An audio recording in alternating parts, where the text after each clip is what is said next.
We're going to talk now to Jonathan Mitchell, who's doing business for us this week out of Wellington. And Jonathan, I've got a bone to pick with you, but I will pick it in a short. What outrageous question did you email to the office today? Tell people. I asked if you remembered the change of currency, the decimal currency, John. And I understand you were just a young lad at the time. What year was the change of currency? It was 1967. I am 50 outraged. years ago today. On behalf of people of my age everywhere, I am outraged by the suggestion. I would remember that. I was just doing a bit of background, John. I was just doing a bit of background. You cheeky little bugger. You'll keep. Anyway, let's talk. We'll come back to that because it is 50. Okay. It's 50 years ago today, isn't it? It is, yeah. So we'll have a feature on it shortly. Okay, we'll talk about it shortly. But let's talk about the skills shortage, which is a altogether more serious subject, which is plaguing the construction centre. It's often talked about, but what you're about to tell us is it's set to continue for years to come. That's right. Into the early 2020s, it's expected.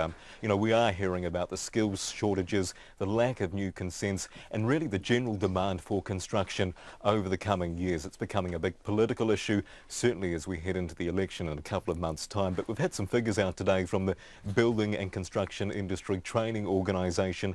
Gives a fair representation for the sector, saying a record 11,000 people are in apprenticeships at the moment, but they're saying tens of thousands more are needed over the coming years. They're estimating about 65,000 more people will be required in the next 5 years. That's also to meet people that are leaving and also retiring. So the sector is crying out for workers and fast.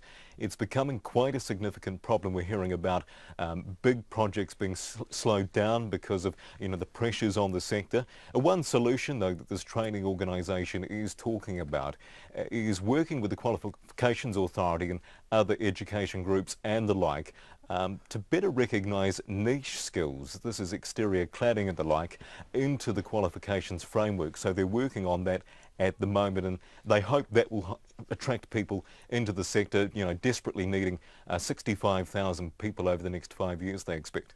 Yeah, this is a big conversation in the context of the various toing and froings around immigration policies too, and it's going to be a fascinating issue over the next few weeks and months. Laurie Fleming's tweeted, "I was a dollar scholar, young man.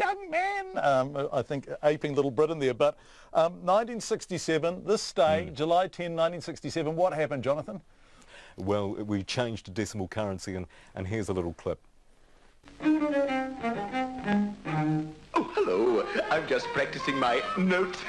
Ready for July 10 this year, when a 10-shilling note becomes a dollar note, and a pound note becomes $2, and there'll be 100 cents to a dollar. These are the new coins. 1 cent, 2 cents, 5 cents, 10 cents, 20, and 50 cents. You'll be using these from the 10th of July this year.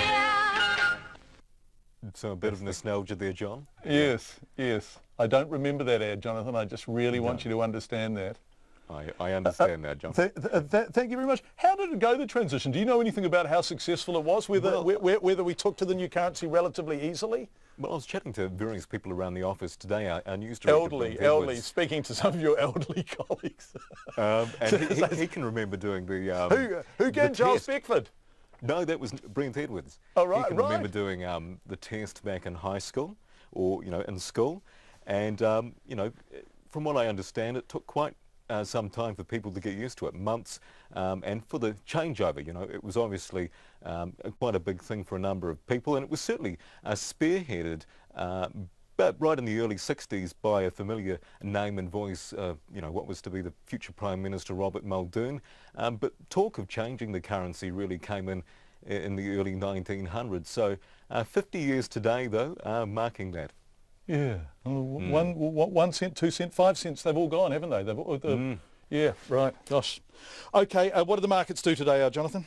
Well, our top 50 index fell, was a bit weaker, down around 40 points, trading at 7,583.